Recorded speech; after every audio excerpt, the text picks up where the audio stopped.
For an addict or for anyone? For an addict. Oh, absolutely. I could not recommend it more. I recommend it 110%. If my brother is listening, this is for you. And anybody else who is my brother or sister. I can think of a few in spirit.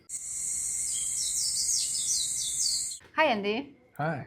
I'm really happy we're having this conversation. Likewise. And I'm really curious, what brought you to IbogaQuest? Well, I've spent my entire adult life as a drug addict, and I've tried to quit without any help. I've tried to quit on my own, and I was sober for about 2 years, back from 2013 to 2015, and then I found kratom, which is legal in the US, and as an opiate addict beforehand, it naturally crept up upon me, and one thing led to another, and it became something to get you through the days. And I always knew that it would creep back up like heroin did and oxycodone did, but it was slower and more subtle and not as powerful. And then the days turn into months, and the months turn into years, and before you know it, then they start coming up with stronger versions of it that are extracts. And just like anything else, the habit grows stronger and stronger. And there's a lot of emotional pain at home. There's always been. I had a really dysfunctional family. Everyone in my family is an addict. And so it was a natural course. I only have an older brother, and he was like a father to me, and he introduced me into hard drugs. So it was something that we connected upon. And so it just spiraled for a long time. Now that I think about it, actually, there was a time when my brother and I were both using heroin. We were living together, and we did do some LSD, and I had really snapped out of it.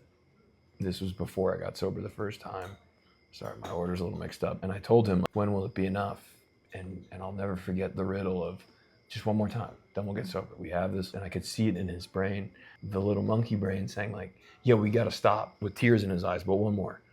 And there wasn't just one more. And so many people died that I knew. So kind of time went by. I did cold turkey heroin that first time, and then got into kratom a couple years later. And it's been 10 years. And I remember even when I picked up the habit, it was 10 years ago. And it cost me arguably the love of my life. It cost me thousands and thousands of dollars. It cost me friends, it cost me peace of mind, it cost me the joy of creativity. It cost me pretty much everything except my life.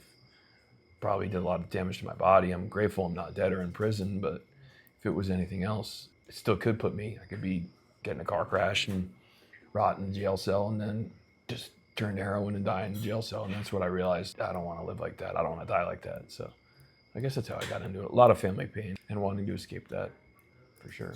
When you get the idea that you can work with the addiction with Ibogaine, and the second thing is why you decided for IbogaQuest. I had heard about it in the years of the addiction, and pride led me to think that I didn't really need to do that I had attempted to quit and had quit 4 times in 10 years without any help. Without any help means no therapy? No therapy, no... Staying sober because you want to? Just sitting in bed for days in withdrawal by myself, or with my girlfriend, or with my mom. But that just does not last. After you can go through the initial 4 or 5 days, but especially because kratom is everywhere. It's right down the street from my house. In any weak moment, when your brain feels like it's going to explode and you can't sleep and you're in excruciating pain, it's just so easy to just tap out and give in. So I had tried to kick it for at least 4 times and was pretty successful until a week or a month. Never longer than a month did I stay sober. So I had heard about it, and I had known, part of me knew it was for stronger opioids like heroin or fentanyl. So I think a part of the back of my mind realized that maybe kratom wasn't strong enough. But I was taking these extracts, so they were just as strong as Oxycontin at the amounts I was taking. It was a strong habit at the end. It was a serious habit. So my girlfriend knew somebody who came here, and she was addicted to kratom. and she couldn't recommend it highly enough. And I was ready to go to find one. I just got into a new relationship, and it cost me my last relationship, which upset me for a very long time. And I lost my girlfriend. She broke up with me over it. And then a week later, I found out my dad was dying of brain cancer. And then I took care of him as he died. And then 2 months after my dad died, my mom started dying. So I took care of her after she died. So it was just a freight train. So Yeah. naturally, with these bad experiences, you just Yes. pile on, and then you just take more drugs to deal with the pain and the loss. Especially knowing that I could have had her there to comfort me, but I was a drug addict, so I had nobody there to comfort me in those losses. So I met this new person that I care very much about, and was honest with her about it. And she's like, "This isn't the life you want. This isn't the life we want. I know this person who did this place, and I was just ready. I trusted her. I trusted the person who came here and their family, and didn't look further. And from what I looked into it, and everyone I knew, I said, let's roll the dice. Let's try it. I'm sure it's great." So that's what brought me here. For sure, was ready to change. I've been ready to change for 10 years, and it seemed great. And I wanted, if she recommended it, I wanted her to at least see, like, I trust you, and I trust this place. And so the outcome will be something we can both believe in. Wow. And how the preparation process looked like? Was it a long period? You had to prepare your body or a cycle, or it was just easy peasy, one call, and then you feel like, yes, I am ready, I'm going? It was a preparation for sure. We had decided back in October, probably, we first made the call to start trying to come up with a time to come here.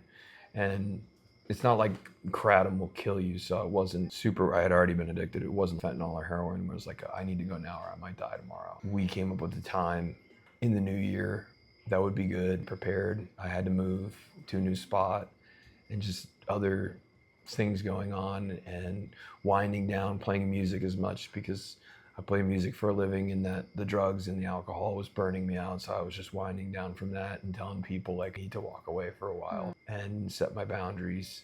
And I was taking even more and stronger amounts. I wasn't aware of this 7-hydroxy nonsense. They told me about it. So I was taking that until they told me, do not take that. I wasn't taking it all the time. I would take it sometimes. What is exactly? The 7-hydroxy Yeah. is just a more potent form of kratom, which primary alkaloid is mitragynine. So it's like morphine is the heroin. It's just far more potent. And of course, the average person doesn't know that it lasts so much longer in the body and doesn't metabolize. So they have like standard extract, and then they have the stronger extract. So when you have a 10-year habit, you're going to take the stronger extract. I didn't take that all the time or exclusively that strong 7-hydroxy, thank goodness, because I'd taken it a few times and I was like, this doesn't even feel good.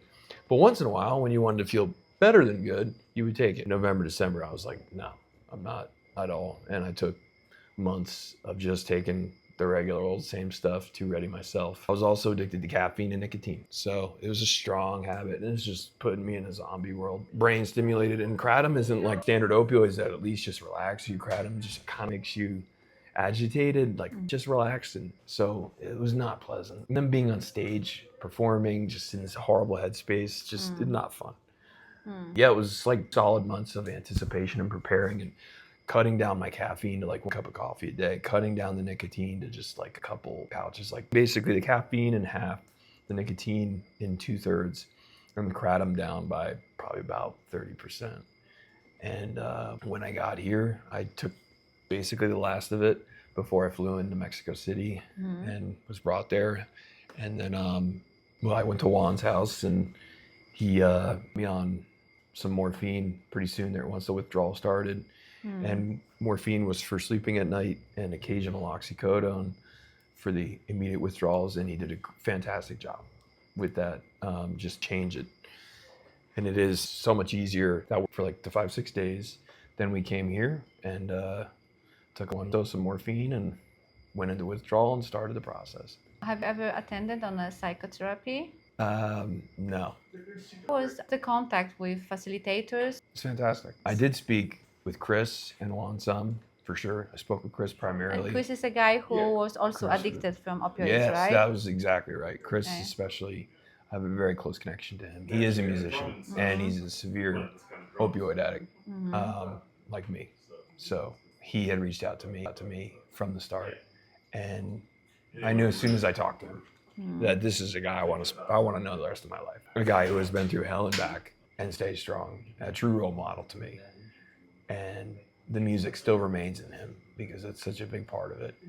And talking with Chris and how peaceful and understanding he was great. And I talked with Juan, I don't know, maybe 2 weeks before I came down, and we spoke, and he was very gracious and understanding, kind of laid it out for me, the protocol, which I was not familiar with. I've never done this before, but the people here, they have this down to a science, and they know what to give you. Just be honest, just be open, and to try to wean you off the kratom, the mitragynine, onto something more normal and quicker acting and relatable, and not this insane new thing. And they did a fantastic job, and they have been here through and through. So the support has been fantastic here. And Elsa's spirit, everybody else here has been angelic. And the food is amazing. Like, Oh, I could not agree more. It shows love and care. It has been nothing short of a miracle, and genuinely peaceful, caring people. And I wonder if there is any situation or any moment which was like, wow, this is it. This is healing. For me, especially, I've done a decent amount of psychedelics, but Iboga to me has been so much auditory and visual, and unlike anything I've experienced before, is looking into people's eyes, into the eyes of the people here, has been a place of genuine refuge and compassion and understanding. And in a world where we beat ourselves up and hate ourselves, and I was raised to be religious and consider every sin and consider every mistake and dwell on it and feel that, but to look into people's eyes and genuine care and compassion and understanding has been the greatest blessing. To be in my absolute lowest, literally like an infant, my body shutting down, pure insanity, and to see people not only not judge, but be there with love and love, and not just indifference or, what was the question again? Sorry. That was the answer. Okay. I could not recommend it enough. This is a small miracle, and I really appreciate you. You know what I mean? It's been great getting to know you. So in the eyes, it was definitely the eyes of truth, right? Tomorrow we're living, and I wonder, because so many people talk about psychedelic integration, and what does it mean to you as a addicted person, and person who you mentioned is in an environment which is not supporting for right now? For sure, that is going to be the hard part. I'm reminded of the Beatles, Carry the Weight. The verse, boy, you're going to carry that weight a long time. And I think there's some comfort in that. The expectation of like modern society is that it's supposed to be easy. It's supposed to feel good. It's supposed to be fun, but it's not. It's not supposed to be easy. It's not supposed to feel good. It's not supposed to be fun.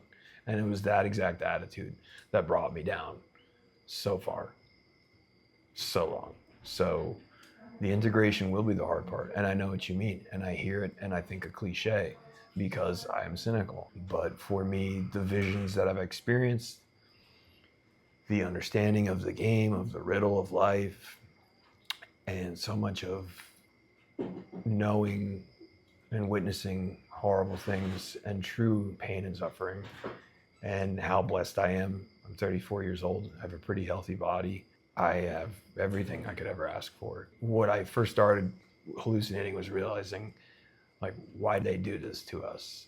Why did they, meaning in the Wizard of Oz, Oz behind the curtain, why did they turn us into this, into junkies, into monsters, into death?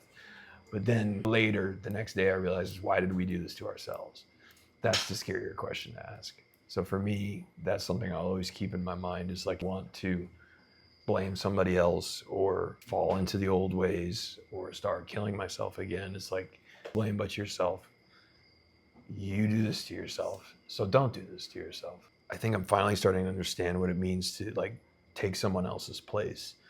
There's these old parables of like somebody is supposed to go to jail, but somebody else goes in their place. And I think of all the people I know who are dead, whose place I would take if I could, because of drugs. And it's for those people that are dead, and it's for those people who did not make it that gives me strength, including my own brother, who is still an addict. It's just clicked with me that it's like for the one who couldn't do it, like somebody would step in for me, so I'm gonna step in for somebody else. That's a big part of it. So it's gonna be one day at a time, but the Iboga is still in me, and it feels really great. I've had horrible visions and great visions, and there's a better way to live, and it's obvious, and you can lie to yourself all you want, but I don't believe myself to be a real addict. I know that I am, but I don't think in my soul that I am. I think I just get scared and I just want to run. But I think in time I can accept whatever comes and try to shake that from my being. So one day at a time, and take the practices that we've learned here, the breath work, the meditation. I need to get back to actually following the path of people who have gone this way before, who know better, and live up to that, or at least try to, because there are ways to do better. Is there anything you would like to say for anyone who is just listening or watching that and wondering if the Iboga experience is worth? For an addict or for anyone? For an addict. Oh, absolutely. I could not recommend it more. I recommend it 110%. If my brother is listening, this is for you. And anybody else who is my brother or sister. I can think of a few in spirit. I don't want to say it's the cure. We're still fresh into it, 6 days sober or less. I can't recommend it enough. It takes so much of the agony of withdrawal out and completely reinvigorates your mind, body, and spirit. Just kind of smacks you over the head in a great way, and you can see good things, you can see bad things, but you see things that realize you don't want to die like this, and you don't want to live like this. So I cannot recommend it enough. Thank you so much. Thank you. Can I hug you? Of course. It's been great getting to meet you. Absolutely.